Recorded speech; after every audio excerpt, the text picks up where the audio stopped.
Fakos nazviri kutoda mfobiri kutoda uku ndinani koko Kima baby zita ndiani mwana wa Mambara alright nasa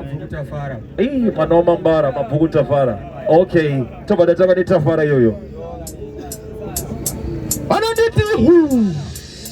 anonditi ani Mr. Pidiku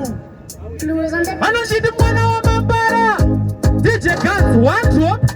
Let me tell you this. Uringita watipa mapamsi uringangore matemba ne machansi panofiwa ganzi fonera itavsi ndoda kuita vekupisa ari mananzi ndikutichi okoyo ne mabhasi ndikutichi okoyo ne mabhasi zvako zvekuuya zvako wakarohwa ne mataxi chika kuita masanzi echimfati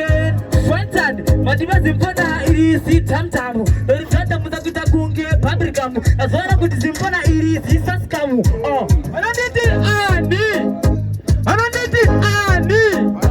anonditi who one drop wacha let me tell you this tichitichi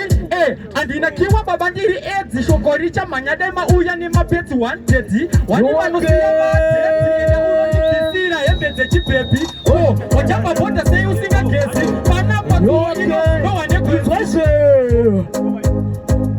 uyo akapinga kajuzikereti uyo akurudiswana girineti uyo akarohwa nezeti uyo tosiyanda muchora tupeti uyo ucheka nereza bleti uyo azona sisa sikamu uyo anenge simtamutamu uyo uzatamuta nge paprikamu uyo ayo wa 20 December bachanakiza